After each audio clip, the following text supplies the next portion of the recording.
For 3 days, 300 men held off the largest army the world had ever seen. This is the story of the Battle of Thermopylae, where courage became legend and sacrifice changed the course of Western civilization. The year is 480 BC. The Persian Empire, under King Xerxes I, has assembled the most massive invasion force in ancient history. Modern estimates place his army at 100,000 to 150,000 soldiers. His goal? The complete conquest of Greece. Standing in his way is a narrow coastal passage called Thermopylae, the Hot Gates. Here, where mountains meet the sea, the pass is barely 50 feet wide at its narrowest point. And here, King Leonidas of Sparta will make his stand. Leonidas knows this is a suicide mission. Spartan law forbids the king from leaving the city during the Carnea festival, a sacred religious observance. But the threat is too great to wait. So Leonidas makes a choice that will echo through eternity.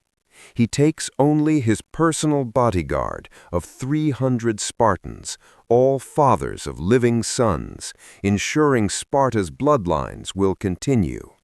But Leonidas doesn't stand alone.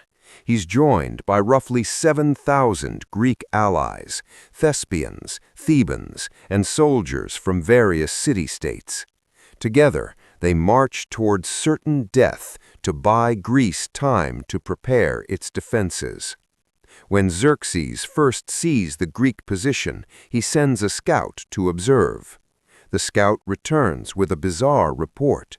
The Spartans are combing their long hair and exercising, completely unconcerned by the massive army before them. Xerxes is bewildered. A Greek exile explains, "These are Spartans, and they are preparing to die." Xerxes sends an emissary with an offer, "Surrender your weapons." Leonidas's response becomes legendary, "Molon labe, come and take them."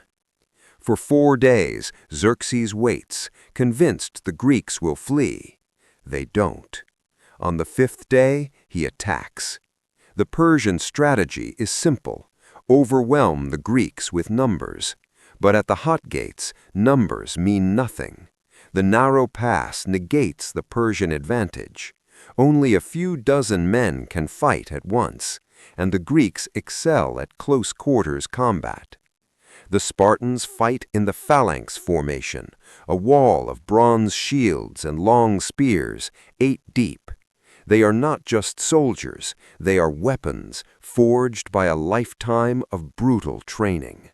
From age 7, Spartan boys are taken from their families and subjected to the agoge, a training regimen designed to create the perfect warrior. Wave after wave of Persian infantry crashes against the Greek line. Wave after wave is shattered.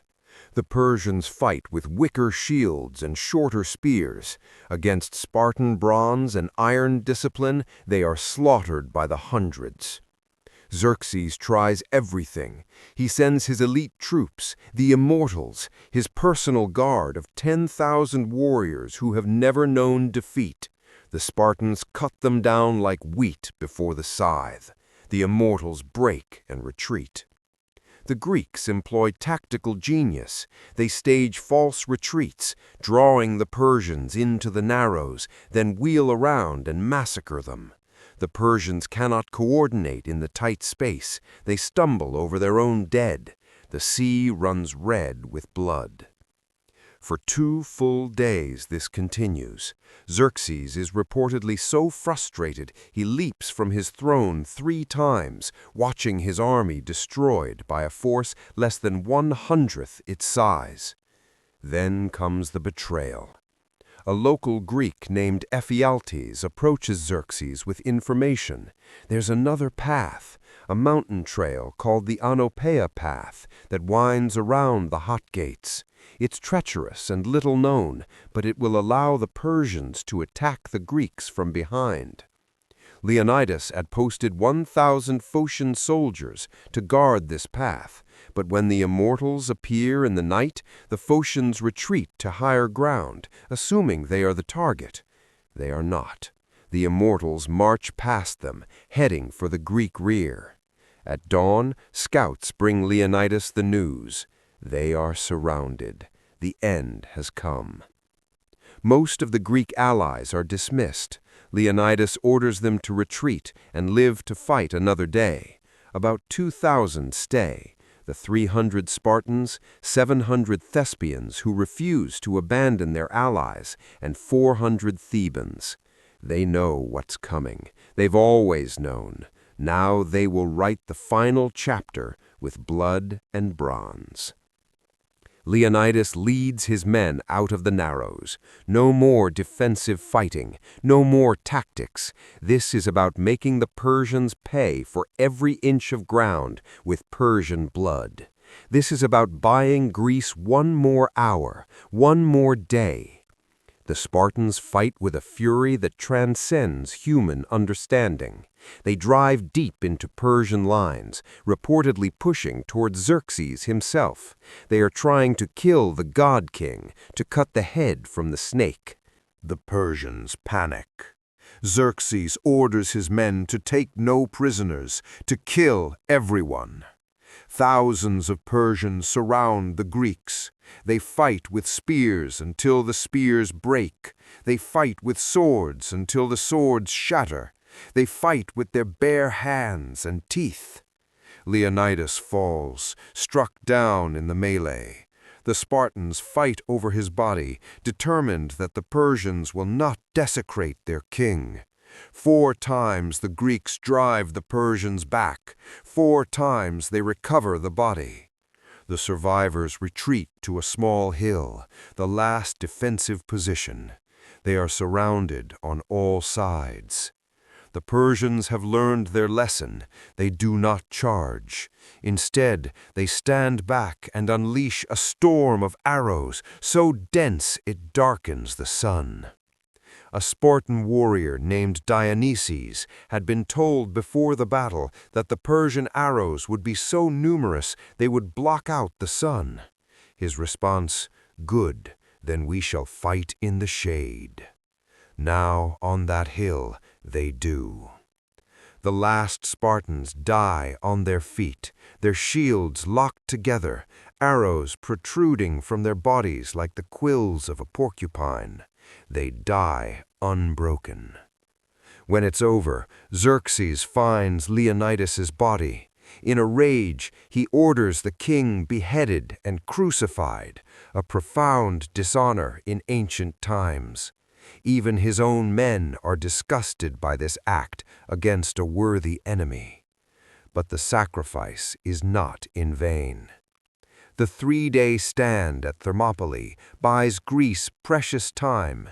The Greek city-states unite. The Athenian navy, led by Themistocles, destroys the Persian fleet at Salamis. Within a year, the Persian army is crushed at Plataea. Greece survives. Western civilization survives. The Spartans knew they would die at Thermopylae. They chose to die there, not for glory, not for conquest, but so that others might live in freedom. A stone monument was erected at the hot gates. Its inscription is simple. "Go tell the Spartans, stranger passing by, that here, obedient to their laws, we lie." 300 men, 3 days, against an empire. They didn't win the battle, but they won something greater. They proved that free men, fighting for home and honor, cannot be broken by tyrants, no matter the odds. The Battle of Thermopylae is not just ancient history. It's a reminder that courage is not the absence of fear. It's the willingness to stand when every instinct screams to run. It's the knowledge that some things are worth dying for. The Spartans at Thermopylae didn't just fight for Greece, they fought for an idea, that freedom is worth any price, that honor means something, that a few good men can change the world. And they did.